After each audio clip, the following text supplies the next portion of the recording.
It is always a fun day when Roman walks into my office, hands me a key and says, go drive this for a week.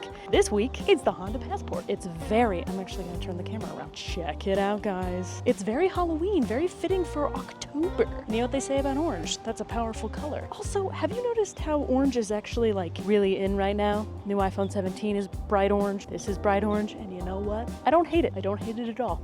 So you guys know the gambit. I'm gonna drive this thing for a week, and we're gonna go through all the stuff, the history, the comfort, the steering, the noise, the practicality, the vibes, etc. So let's roll.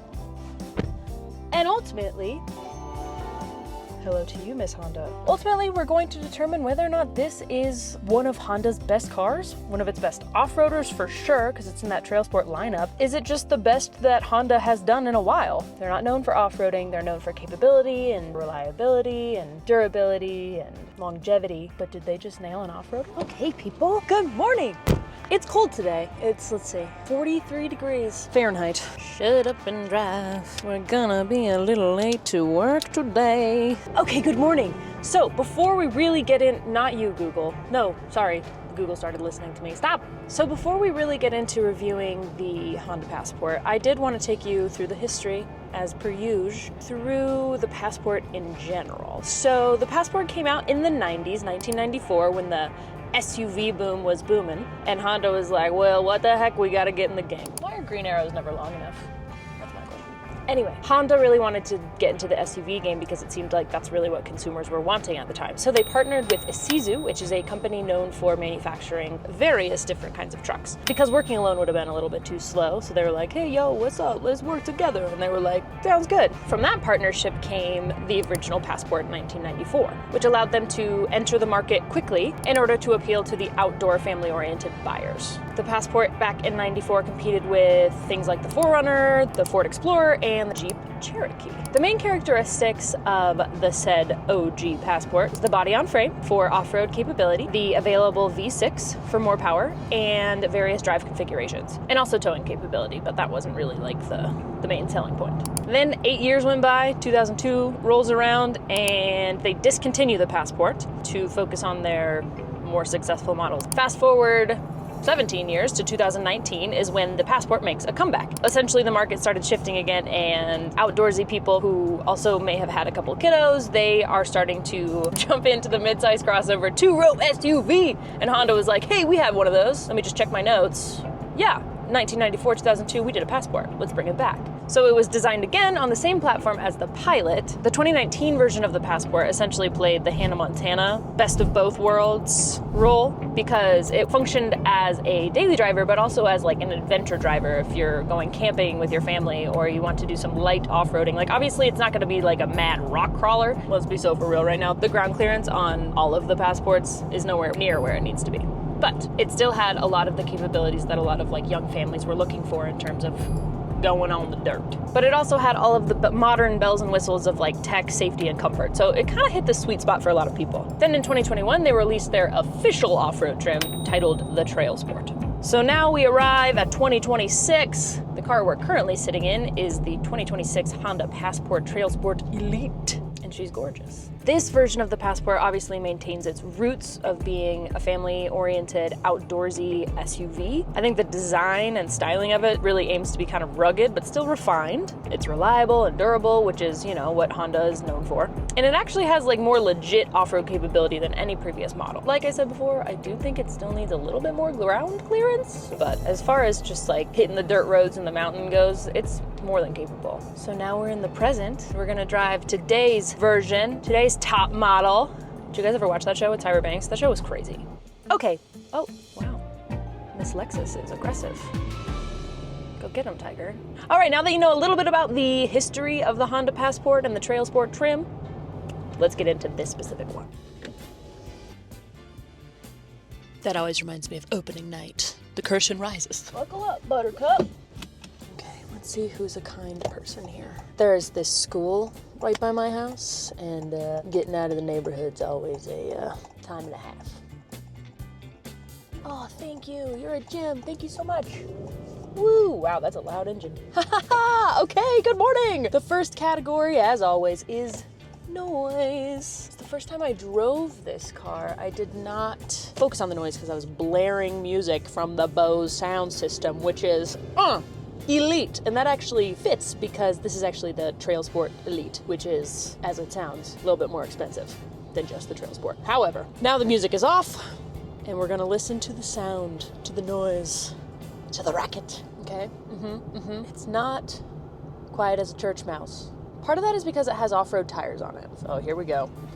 Here we go with the sunlight. Oh, every time, man. It's the green arrow.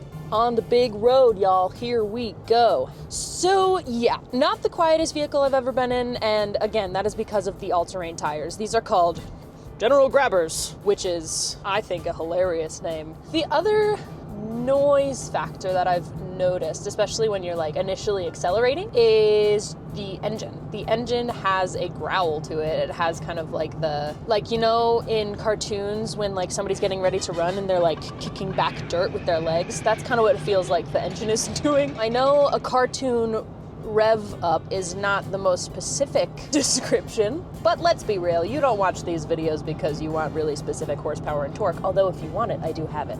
This specific one produces 285 horsepower and 262 pound-feet of torque, so those are not rookie numbers. Anyway, that engine is a V6, which I'm a little partial to because the car that I actually own, which is a RAV4, has a V6. So yeah, this is a 3.5 liter V6 engine. And it is loud. It doesn't just like purr or hum or whir, it like revs. Sometimes it's a little lurchy. It's like deciding whether or not to torque you. I don't know if I like that sentence. Any vehicle that has all-terrain tires on it is just gonna be a little bit louder than a vehicle that doesn't. And that's just something that I have come to be aware of, and I'm sure that a lot of you are also aware of that reality. So it's not due to poor design or engineering in the actual car, it's just all-terrain tires are loud on the road. And this is technically an off-roader, so moving on. Thunder only happens when it's raining. It is a gloomy day today. Good morning, Honda Passport. Wow, she's really singing. You good? Everything cool? So, this morning we're gonna talk about comfort because that's the next section. Comfort's always kind of an interesting category to go through because it's kind of a relative concept, you know, like what I find comfortable might not be comfortable to somebody else. But all things considered, the seats are comfy. They are firmer.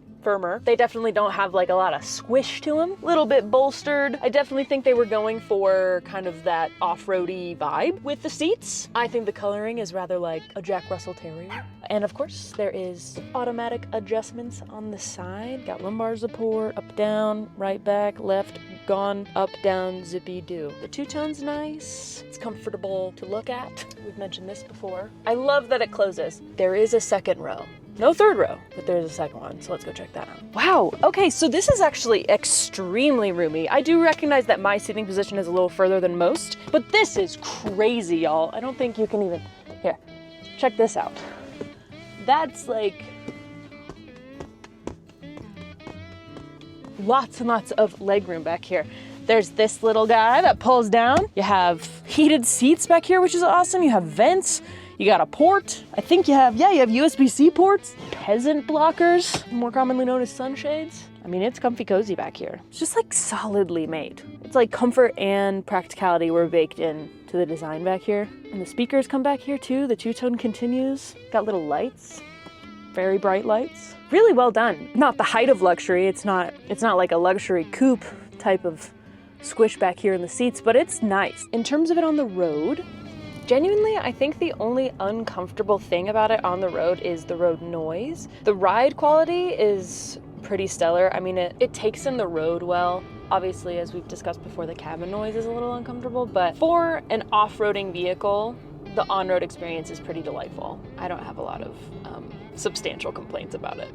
Is it like floating on a croissant?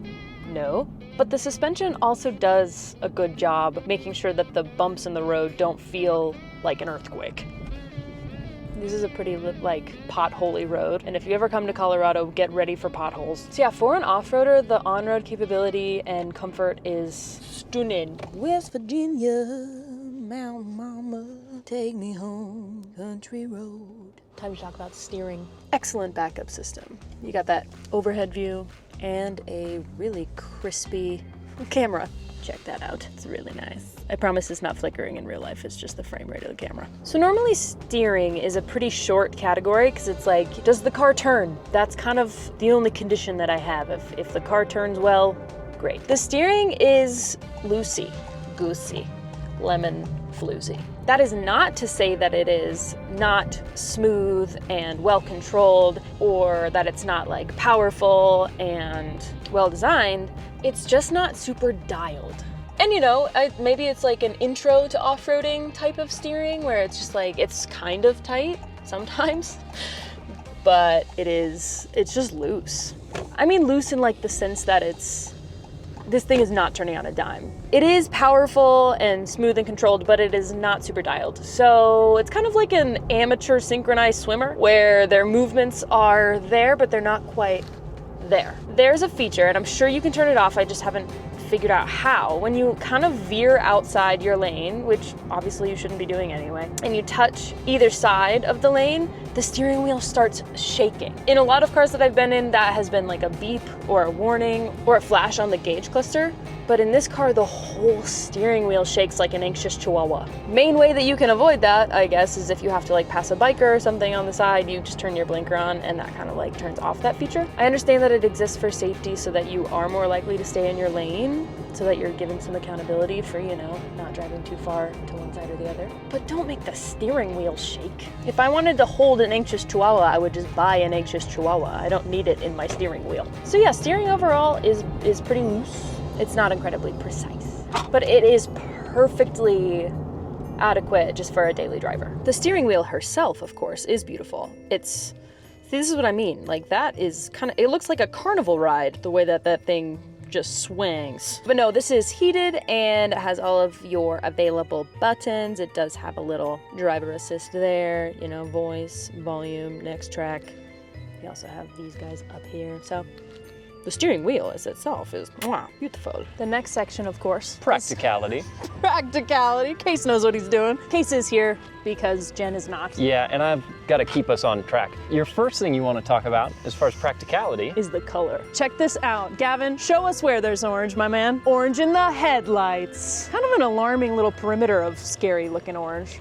Orange in the tow hooks. You got to have orange tow hooks. I've got to say, and I don't think it's just because it's seasonal, this is a very good color. Look at it matching the trees behind it. Look at the ambiance. On a note of practicality, it is very easy to find it in a parking lot. You're not gonna need your emergency click, boom. You're not gonna lose it. It's also practical on the trail. You know how sometimes if it's like a really camouflaged car, you're kind of like, where'd that come from? Not this one. As far as practicality goes, in Colorado, having a tire like this in the snow and on some of our dirt roads is actually pretty awesome. This goes such a huge way. That doesn't make sense. This goes such a huge way. But anyway, I have mentioned before that I think that it does not have enough ground clearance, so it's a little bit too low in terms of the practicality of it off-roading. Yeah, I've seen house cats with comparable amounts of ground clearance. It does have a really good all-wheel drive system though, and we're heading into winter, so that's gonna be nice. In terms of practicality in cargo space, it's got tons. It's because there's no third row. Yeah, if you want a third row, you're gonna have to get a pilot, so there is an option for that, but this is a plenty sizable trunk. It's one of the perks of it being so boxy. I bet Gavin would fit comfortably. You wanna hop back there, Gav? Oh, look at that. Dude, camping master. There's also, I think, oh, there you go. spare tire. Yeah, so it's not a great spare tire, but it is a spare tire. It's got mountains next to the spare tire though. That's what we call a motif. I like it. That's a trail sport motif. Bit of an Easter egg. Inside, I do think the practicality continues. I've already talked about how I think the two-tone looks really nice, and the comfort in there is above average, I'd say. It's a little stiffer than some. It's got heated and ventilated seats and a heated steering wheel, and it's got really cool two-tone, so they're good-looking seats.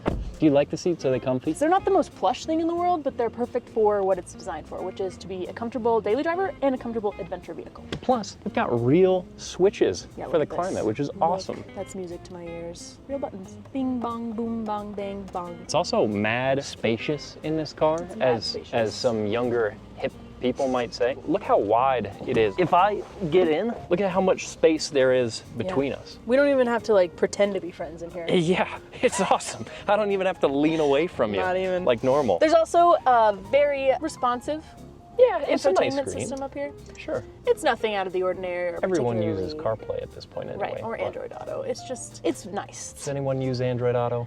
Have you ever seen Android Auto on a screen? In my whole automotive journalism career for the last 5 years, I've never seen what Android Auto looks like. I just don't want to make Android owners feel left out. But yeah, wireless charging. Also, USB-C ports up here for Tons of them. connectivity and charging. And more orange. More orange where you go to mode the drives. There is actually orange stitching on the interior, which is kind of an interesting choice with brown and black flashes a little bit, but there's not enough of it that I think you notice, so whatever. Since this is a 2-row, there is space in the back seat. It's really not bad. I'm about 5'10", so I'm not as tall as some of the people at our office, but this is nice. Heated seats in the rear and our own climate controls and our own climate zone and 2 USB-C ports and even more power right there, Look which how is much sweet. headroom you have.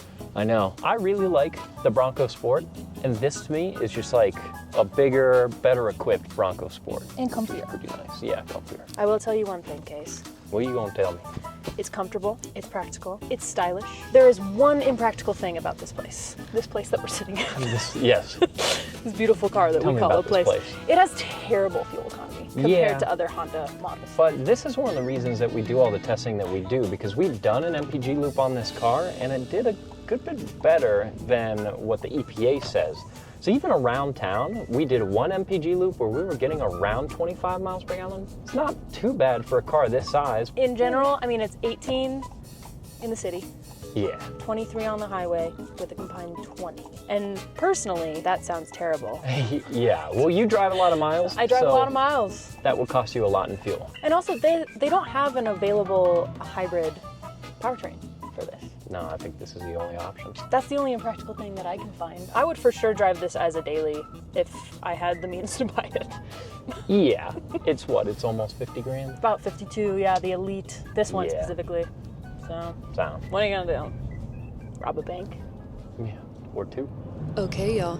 Last section is the vibes. And the vibes of this car are as follows. It feels like you're the kind of person that everybody wants, like, on a quest. Oh my god, I'm gonna kill a squirrel. Okay, you're practical, you're prepared, you keep your cool, you are smart and strong and smooth. Like, you're just kind of everything that a person wants in an adventure buddy. You're not like doing Ironmans every other weekend. You're not like, you're not doing the quest to Mordor every month, but you're just the guy that you want on a long hike or a quest. There are so many things that I love about this car. The only thing that I really think they missed the mark on is not offering a hybrid powertrain, and also its current powertrain doesn't give super awesome MPG, but sometimes the EPA is a little off. Sometimes they can be kind of pessimistic about it. Also, I feel like the vibes of this car, because they offer it in orange, is just kind of like a pumpkin who does parkour. Also, I didn't name it. Oh my god. Well, I was thinking about other orange things. Basketballs, goldfish, the food, goldfish, the fish, tigers, traffic cones, cheddar cheese, lava, yams, poppies, marigolds, pumpkins. Jack-o'-lantern. Okay, this car's official name is Jackie, or Jack, or Jack-o'-lantern. I didn't really use its name very much. I didn't feel like I had to personify it too much. Anyway, that concludes our drive. Thank you for joining me on this jaunty journey. May you be silly and thrive. And that was a poem. I hope you appreciated that October poem I just wrote for you. Bye! The GoPros were being little. Hello. Inside. Oh no. Oh, Gavin. Gavin. I do think the practicality. Practicality? Hold on. Oh God. Good catch. Whoa. What's happening there? I'm in the middle of the crosswalk. Cool. Great, guys. Good job. 10-4. 10-4, brothers.